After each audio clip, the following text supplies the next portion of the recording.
Welcome to my YouTube channel. Hit the like button, share your thoughts, subscribe, and tap the bell icon. She was still shaking when the conference room door slammed shut behind her, but the red light on her necklace was still blinking, recording everything. Sasha didn't belong in that room, and everyone made sure she knew it. The walls were glass, but somehow it still felt like a cage. The long table gleamed under the harsh fluorescent lights. At the head of it sat CEO Miles Craven, the man everyone whispered about but never dared confront, except Sasha. At just 23, barely 2 weeks into her internship at Craven Tech, Sasha had already been cornered, humiliated, and called to sensitive more times than she could count. But today, something had snapped. It wasn't rage. It wasn't fear. It was clarity. She touched the tiny heart-shaped necklace at her collarbone, a gift from her older brother before he died, but now repurposed. Inside was a covert mic, synced to her phone. She was recording everything. Miles leaned back in his chair, smirking. "You think dressing like a nun and hiding in the corner earns you respect? This is tech, sweetheart. Confidence matters. You clearly don't belong here." The room fell silent. Sasha scanned the faces around her. Some interns stared at their laptops. Others squirmed, pretending not to hear. Not one spoke up. Then Miles stood and circled the table. His voice dropped, dripping with mock sympathy. "Want me to write you a reference? Too emotional for emails, too fragile for deadlines." Her stomach turned. Her vision blurred for a moment, not with tears, but with fury. "Keep your hands at your side. Keep your mouth shut. Record everything," she reminded herself, but Miles wasn't done. He stopped just behind her. "Or are you still hung up on that little suicide sob story you mentioned during orientation?" That was it.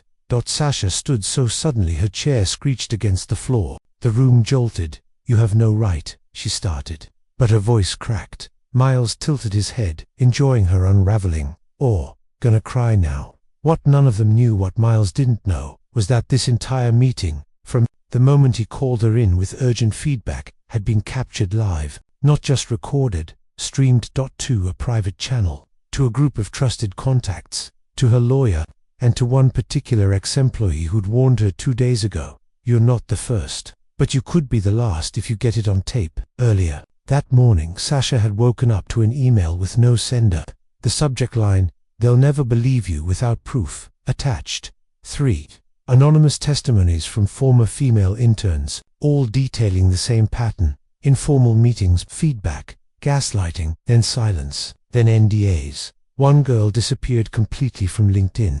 Another tried to file a report and was fired the next day. Her hands had shaken as she read, but not from fear, from resolve. She bought the mic that afternoon. Back in the boardroom, Miles finally stepped back. Sasha sat down slowly, the room heavy with tension. Then, his voice took on a strange calm. "Let's keep this professional. Yeah, I don't want to ruin your chances, but if you start making false claims..." He trailed off, letting the threat hang. Sasha forced a breath through her nose. "I'm good, thank you," she said, voice flat. She wanted more than anything to run, but she stayed until he left first. Only then did she grab her bag, calmly walk out and start texting. 1 hour later, security footage shows her standing at the front gate, on the phone, lips tight. Then 3 unmarked cars pulled up in sequence. At first, the guards laughed until they saw the badges. Within 10 minutes, 3 executives were escorted out, one by one. Then came Miles. Sasha stood across the street, watching from a distance, her necklace still blinking. He spotted her, and for the first time that day, he looked afraid. Inside Craven Tech's office moments earlier, Miles had been in the elevator when the agents came. They didn't ask, they ordered, "You're coming with us." He laughed, tried to wave them off, until one agent handed him a tablet. On screen, a live stream, his voice, loud and clear. "Hung up on that little suicide sob story you mentioned during orientation." His face went white. "This was recorded illegally." Another voice cut him off. "No sir, this was live consent capture. Audio laws vary, and we've already received complaints corroborating the behavior." Then the elevator, DINGED. Back to Sasha. She sat at a quiet cafe a block away. Her phone buzzed. Unknown number. "They're investigating all upper management now. You're not alone. Thank you." She didn't cry. She didn't smile. She just sat back and whispered, "One down." But her fight wasn't over. Shadows of the past. Sasha didn't know what scared her more, that the woman knew Miles, or that she knew her. Sasha stood frozen on the sidewalk, eyes locked on the woman in the black car. Everything in her body screamed, "Run!" But something about the woman's calm voice and the words she'd said, "Want to take the whole thing down," stopped her cold. The car door opened. The woman nodded toward the empty seat beside her. 5 minutes, that's all I'm asking." Sasha hesitated, then slid inside the car. The windows dimmed automatically. The city outside faded like a distant hum. The woman pulled off her glasses. Her eyes were sharp, but tired, like someone who hadn't slept right in years. "I'm Leora," she said, extending a hand. "Former Director of Strategy, Craventech, 2018 to 2021. Sasha shook it, cautious. "You said Miles buried you." Leora laughed, but there was no humor in it. "He did worse than that." Flashback. Leora's fall 2 years ago. Leora had been one of the youngest execs at the company, ambitious, respected, rising fast, until she found a string of expense reports that didn't add up, all connected to a consulting firm that didn't exist. When she confronted Miles, he smiled and said, "You're smart. Don't dig into things that don't concern you." 2 weeks later, HR accused her of inappropriate conduct with a junior employee. A complete lie, but enough to stain her reputation. Then came the NDA, the silence money, the threats, and then nothing. Back in the car, Sasha listened, heart pounding. "Why come to me now?" she asked. "Why not go public yourself?" Leora's jaw tightened. "I tried. No one believed me, but you got him on record. Liv, there's power in that." Sasha shook her head. "It's not enough. He'll slither out of it. He always does, doesn't he?" Leora reached into the center console and pulled out a flash drive. "He won't slither out of this." Inside the flash drive back at her apartment, Sasha plugged it into her laptop with trembling hands. Leora had dropped her off with a warning. "Open it alone, and be ready. Once you know what's on there, there's no going back." The drive contained a folder named for the girls. Inside, recordings, financial documents, private chat log between Miles and someone named BS, and a list of names, all women. Some were former interns, others were unknown. Sasha clicked one of the audio files. Voice 1, Miles, ... "I don't care if she files. She signs, or she's done. It's just another stupid intern with a sob story. Give her a job offer and make her shut up." Voice 2, unknown male. "That's 3 this quarter, Miles." Miles laughing. "Then we're on a roll." Sasha covered her mouth. Her skin felt cold. She wasn't just bullied, she was part of a pattern. A machine. And now, she had the blueprint. The list of names. Sasha scrolled through the list. One name made her freeze. Zara Amari, her best friend from university. The same friend who vanished mid-semester 3 years ago, without warning, without goodbye. Sasha had always thought Zara went home due to family issues. Now she knew better. Late night call. Sasha stayed up all night digging. She called for numbers. From the list, only one picked up: a woman named Ivy, former UX intern in 2020. At first, Ivy was silent. Then she said, voice cracking, ... "I told myself no one would ever believe me. Are you telling me someone finally did?" Sasha didn't answer. She didn't have to. Next morning, news breaks by morning. Sasha's story was on Reddit, Twitter, and a blog post titled, "What Really Happens Inside Craventech. A Former Intern Speaks Out." She hadn't published it. Leora had, but it used Sasha's audio. It told the truth. The article ended with one sentence: "If this has happened to you, reach out. The silence ends now." And the emails started flooding in. "New threat emerges at noon." Sasha received an email from an encrypted account. "You're in danger. Stop digging. The man behind Miles is far worse. Back off, or someone close to you will get hurt." Attached, a photo of her mother's flower shop. Taken that morning. Sasha's hands shook. She slammed the laptop shut. This wasn't just corporate corruption. This was personal. She called Leora immediately. "They know where my mum works." Leora's voice didn't flinch. "I warned you. You can still walk away." Sasha's answer was instant. "No, I'm not walking away. I'm walking straight through the fire." Twist, the man behind Melissa. Leora finally revealed it. Miles wasn't working alone. The BS in the chat logs. It stood for Brandon Shaw, the company's vice chairman, old money, clean reputation, never once caught in a scandal. The puppeteer, Leora said. Miles was just his attack dog. Sasha's stomach twisted. It wasn't over. It had just begun. But now she had an idea. The plan. Sasha set up an anonymous email and wrote a message. Subject: I have every file. And I know about the fund in Belize. Meet me tomorrow. Same conference room. One-on-one. No excuses. Or I go to every journalist in the country. She didn't sign it, but she made sure it traced back to Miles. The confession trap. Sasha watched the screen, barely breathing, as the two men who ruined so many lives walked right into a trap together. Inside the soundproof conference room, Miles Craven paced like a caged lion. His shirt was wrinkled. His usual arrogance was cracked. He thought he was there to silence someone. He didn't know.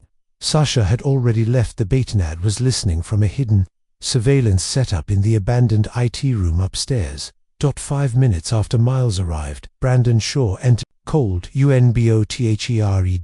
He closed the door behind him and glanced around. No security, he asked. Miles rubbed his face. No, it's not what I thought. Someone's blackmailing me. Said they have files. Brandon raised an eyebrow. Files on what? Miles hesitated. Everything. The girls, the offshore account. They even knew about Belize. Sasha's hands clenched around her phone as she recorded the screen. Then Brandon spoke again, voice like a blade. Then we have a problem. And you better pray it doesn't lead back to me. Backstory drop. Sasha's secret team after part 2. Sasha hadn't been alone. The response to Leora's anonymous blog post had been overwhelming. Hundreds of messages from women around the country. But 3 in particular stood out. Ivy, the UX designer who had been harassed and fired. Mira, a former legal intern who'd smuggled out confidential HR complaints. Zara, her long-lost best friend, Zara, had been found through Reddit. She was alive, and she was ready to burn it all down. Flashback. Zara's disappearance. Zara had landed an internship at Craventech 3 years ago, just after college. Within weeks, she told Sasha she felt like she was being watched, touched, followed. Then, one day, she vanished, phone off. Socials wiped. Sasha had cried for weeks, thinking Zara was dead. But now she knew the truth. Zara had been paid off after a nervous breakdown. Her parents forced her into silence for reputation's sake. But she had kept one thing: a backup drive of Miles' deleted calendar appointments, and one voice memo recorded accidentally during her breakdown. Now, she was ready to talk back. To the present, the conference room. Sasha's hidden camera caught every word. Miles paced. If this leaks, we're both done. Brandon scoffed. You're done. I'll be on a yacht while you're rotting in court. Then Miles slipped. You think I kept all that for fun? The payouts, the NDAs, the photos. I kept everything. You told me to. Silence. Brandon's voice went deadly quiet. You recorded me. Insurance. Miles muttered. In case you ever tried to toss me aside. Brandon moved forward. You listen to me. If this leaks, if even one word gets out, I'll make sure your name disappears permanently. Twist, reveal. They were never alone. When Sasha stepped into the hallway outside the conference room, in her hands, a wireless tablet showing the live feed. Her heart pounded, but her voice was calm when she hit the speaker button. From the hidden intercom, her voice rang out inside the room. You're both already done. Miles and Brandon froze. Sasha's voice echoed again. I hope you enjoyed your little confession, because it just went live to over 80,000 people. Then she tapped the screen. The live stream ended. The upload began. There was no going back. Scene. Shift. The explosion begins within an hour. The video hit the internet. Hashtag Craven Confession. Reddit exploded. Twitter trended. News outlets started calling Sasha's burner phone. Her email flooded. Employees started walking out of Craventech's glass tower. Leora sent her a text. You did it. But stay alert. Shaw won't go down without a war. Emotional moment. Sasha's mother finds out at home that night. Mum watched the broadcast on her tiny shop TV. She called Sasha crying. Why didn't you tell me, baby? Sasha's voice cracked. Because I didn't want you to get hurt. Her mother paused, then said gently, I raised you to fight when things aren't fair. And baby, I've never been prouder. Sasha broke into tears. New conflict. Shaw strikes. Back the next morning, Sasha's apartment was broken into. Nothing stolen, nothing moved, except for one thing, a photo frame of her and Zara smashed, glass cracked, and a note stuck inside. You should have stayed silent like the rest. Zara went into hiding. Mira started receiving spam threats. Ivy's email was hacked. They were being hunted. Sasha knew this was war now, but she wasn't backing down. Sasha's counterattack plan if Shaw wanted silence, she'd give him a louder megaphone. She reached out to her former journalism professor, Mr. Keenan, an old ally who now worked for a major investigative outlet. He agreed to publish the full expose, only if they had legal proof connecting Shaw to the offshore fund, the NDAs, and the harassment cover-ups, and they needed it fast. That's when Mira stepped up. Twist, Mira's secret weapon while interning at Craven Tech Legal. Mira had secretly cloned an internal drive before being terminated. It contained dozens of gag orders, settlement documents, transaction trails to unregistered accounts, and most damning, a contract signed by Shaw, approving hush money paid to a minor. Sasha nearly threw up reading it. They had enough now. Setting the trap, a public interview, arranged an exclusive live-streamed interview with Sasha, under full legal protection. Her face wasn't blurred. Her name wasn't hidden. She told everything. The bullying, the mic, the tapes, the women, the threats, the system. She ended the interview looking directly into the camera. If you're scared, I get it. I was too. But silence only helps them speak. The stream went viral in 3 hours. Within 24 hours, dozens of women came forward, with names, with proof, with pain. The dominoes began to fall. They took her to silence me. Sasha replayed the voicemail 3 times, but it didn't change. Was missing, and someone wanted her to know exactly who had her. The photo was low resolution, but unmistakable. Leora's head slumped forward, a streak of dried blood down her temple, her hands tied behind a wooden chair. Her location unclear only, a flickering bulb overhead, and a shadowy wall behind her. The voicemail had no caller ID, no voice she recognized, but the message was clear. You made your move. Now it's mine. Sasha's stomach twisted with a mixture of fear and fury. The moment she'd gone public, she knew there would be retaliation. But this was war. The team reunites, she called. Zara, Ivy, and Mira. They met at an abandoned co-working space. Mira used to crash in after work. Mira's face was pale. They kidnapped her. Zara was shaking. This is no longer just a corporate scandal. This is criminal. Sasha's voice was steady. It always was. Ivy, the quiet one, spoke up. We can't call the cops. Not yet. What if they're watching the police too? Or worse, what if someone in law enforcement is in on this?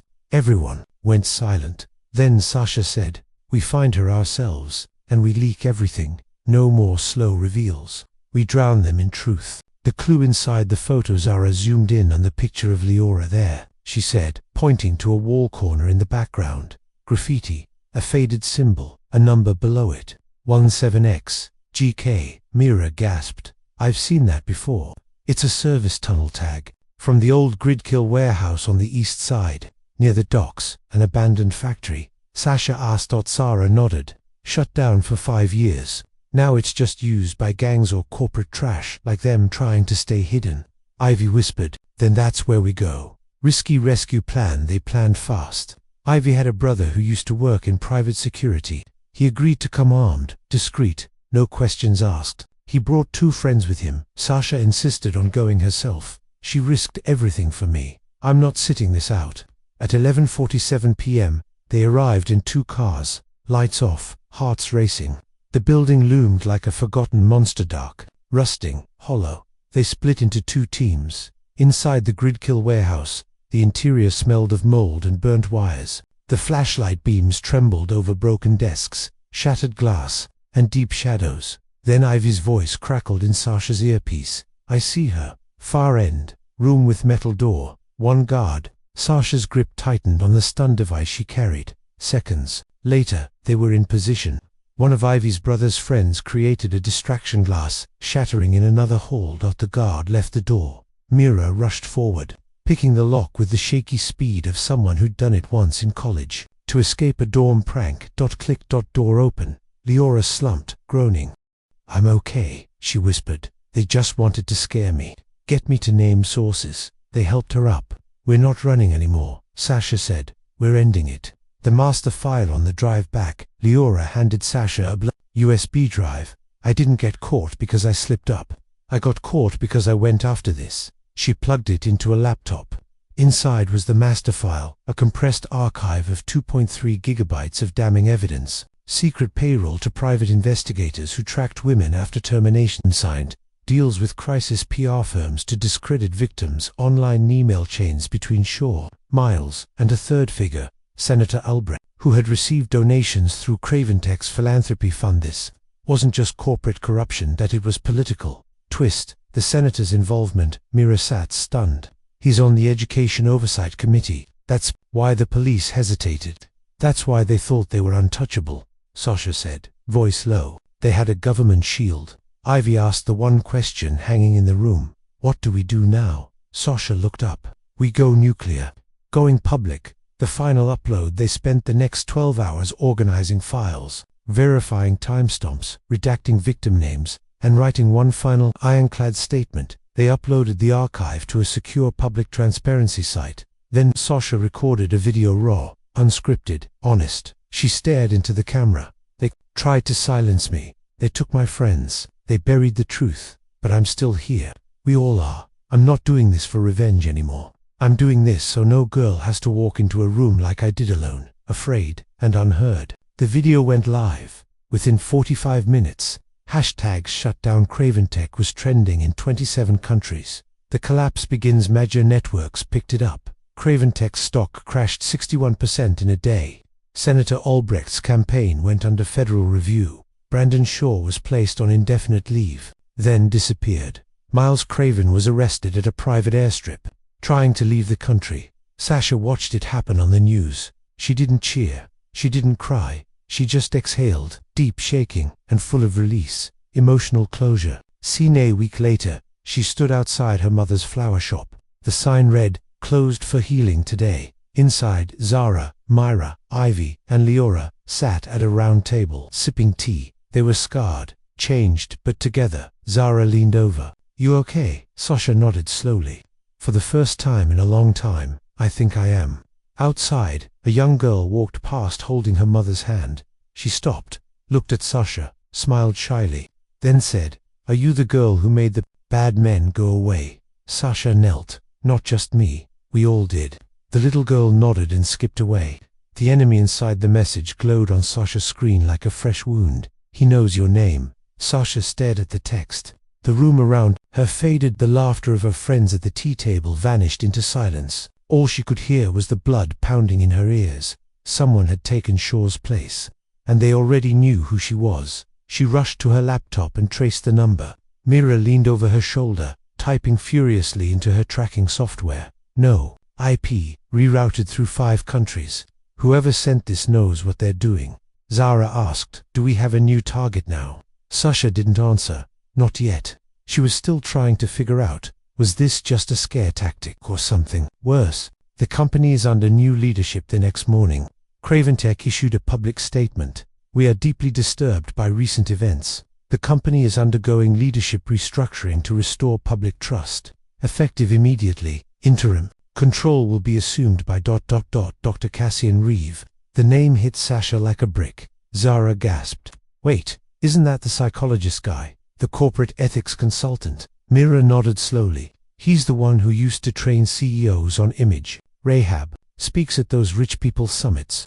Talks about cleaning up company culture." Ivy added, "I read somewhere he consulted on at least 4 companies accused of misconduct, and all 4 came out looking like saints." Sasha's eyes narrowed. "Exactly. He doesn't fix corruption. He buries it." Enter Dr. Cassian Reeve. A few hours later, Dr. Reeve appeared on national TV. He wore a soft grey suit, spoke in gentle, carefully measured tones. He smiled like someone who'd practiced in the mirror. "We must rebuild trust. Healing is a process, not a performance. I want to personally meet with the brave individuals who came forward, especially Sasha Nader. We want her voice at the table." The audacity made Sasha sick. "This isn't healing," she muttered. "This is a seduction."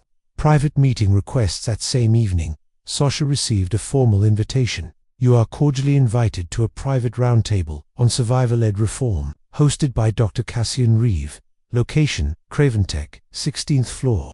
Confidential. Setting one-on-one if preferred. The girls were divided. Zara. It could be a trap. Ivy, or an opportunity.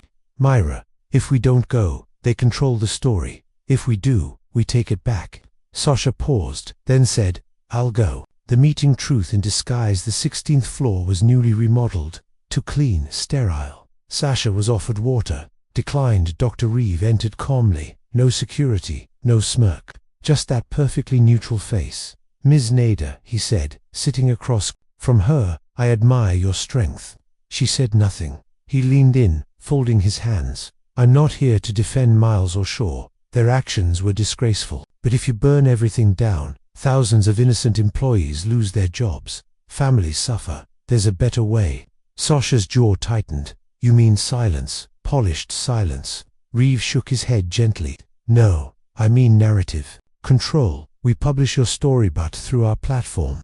You join our rebuild initiative. You get a seat, a salary, a title. Her stomach churned. He was offering her a branded version of justice. But then came the kicker. Think you're winning, he said softly. But you've made enemies you haven't even seen yet. Take our offer, Sasha. Be the hero. Or you'll be the next ghost story. Aftermath. The team react. Sasha returned. Shaken. She told the others everything. Zara slammed her cup down. They're trying to buy you off. Wrap the truth in pretty words. Ivy looked scared. And if you say no, Mira said what they were all thinking. They'll erase her, just like they tried to erase Leora. Sasha stood and faced them. Her voice didn't tremble. I didn't come this far to be a figurehead. I'm not joining them. I'm exposing them again. The deep dig. Over the next few days, they dug into Dr. Cassian Reeves' past, and what they found was terrifying. 3 women who had once joined his reform programs had vanished from the public eye within months. 1 moved to Europe. 1 deleted all social media after a mental health crisis. And 1 was found dead. Ruled a freak accident. Myra discovered a former assistant who posted a cryptic blog years ago, saying, Don't work for Cassian Reeve. He doesn't fix monsters. He trains them to smile. They weren't just fighting a company anymore. They were fighting a machine, designed to rewrite abuse into opportunity. The double betrayal while prepping their next public release. Sasha left her laptop for 10 minutes. When she returned, to folders were missing. Their most sensitive documents. The master file backup. The audio of Miles and Shaw's original confession. Panic exploded in the room. Myra checked the log. Someone exported them through Google Drive while we were in the kitchen. Who had access? Ivy asked, heart racing. Only 3 had the password. Sasha, Mira, and Zara. They turned to her. Zara stood, shaking. No, I didn't. Mira cut her off. Zara, your laptop just synced the transfer. Zara's eyes flooded with tears. They found me. They threatened my dad. I didn't know what else to do. Sasha backed away, gutted. You gave them everything. Zara sobbed. They said they'd only use it to delay the PR storm, that no one would get hurt. Ivy whispered. They never wanted PR control. They wanted to erase it all. The fallout. Zara left that night. The team was shattered. But Sasha refused to give up. We still have the voice, she said. Mira blinked. What? Sasha pulled out her phone. I never stopped recording. Even in Reeves' office I've got his threat, his offer, his real face. Final setup, the ultimate broadcast. They planned their biggest move yet. A live-streamed panel. Not through media, not through Reddit, on every platform at once. Encrypted, unstoppable, undeniable. Title, The Face. Behind the Mirror. Why we can't trust reform from Redditors. Sasha's face would be front and center, and so would Reeves' voice. Mira handled the tech. Ivy handled the backups. Sasha wrote one final speech. The day the silence died, the clock hit 6 p.m. exactly. Sasha took one final breath, then hit go live. The screen lit up, a blank white background. Then Sasha's face appeared, tired, raw, but defiant. No makeup, no fancy lighting, no music. Just truth. She leaned slightly forward, staring directly into the camera. Tonight, she said, you will hear voices that were never meant to be heard. Voices buried behind glass walls, legal threats, and soft-spoken lies. Her voice shook, but not from fear.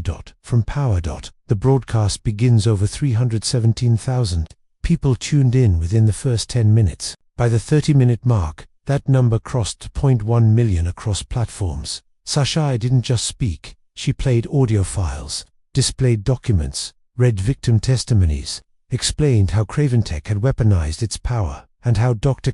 Reeve, the so-called reformer, was part of it all. But the most damning moment came when she played his voice. Reeve, in hidden recording, "You've made enemies you haven't even seen yet. Take our offer, Sasha, be the hero, or be the next ghost story." Then followed the message exchange between Reeve and Shaw. "If the girl won't play nice, we break her quietly." Silence. Then Sasha said, "You don't get to break people and call it leadership. Not anymore." The world reacts. The fallout was instant. News outlets scrambled to confirm. Whistleblowers began speaking out. Former Reeve clients revoked their partnerships. The FBI opened a formal investigation into Craven, Shaw's offshore accounts, and Reeve's reform consultancy. By midnight, Dr. Reeve had vanished. No statements, no appearance. Gone. Zara single quotes his final message. The stream was barely over when Sasha received one last video file. Zara, in a hotel room, holding a burner phone. "If you're watching this, I did what I could. I kept a backup. I sent it to 3 people. I had to make sure it would live longer than I might. I was scared, Sasha, but watching you gave me courage. Tell the others I didn't run away. I ran ahead, so they couldn't catch us all." Tears slipped down Sasha's face. No one had heard from Zara since. Weeks later, Healing Starts. Craventech was sold off.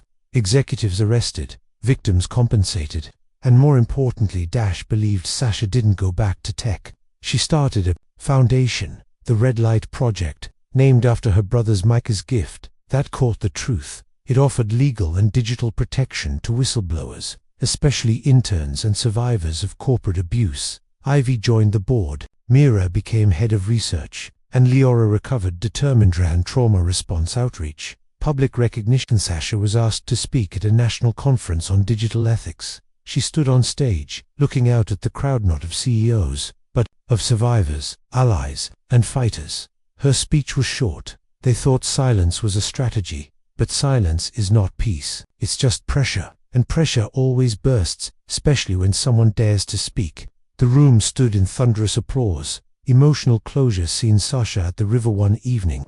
Alone, Sasha walked to the river her brother used to take her to when they were kids. She brought flowers. She whispered his name, then sat on the bench they always used to share. "You were right," she said. "Sometimes the quiet ones hear everything, and sometimes they record it, too." She closed her eyes. For once not afraid, not alone, not unfinished. Final twist and message. As she walked away from the bench, a stranger passed by, young, nervous, eyes lowered. She wore the same internship badge Sasha once wore. They made eye contact. The girl smiled shyly and whispered, "Thank you." Sasha paused, nodded, then walked into the golden light. Closing line. Sometimes surviving isn't enough. Sometimes the bravest thing you can do is press record. The end.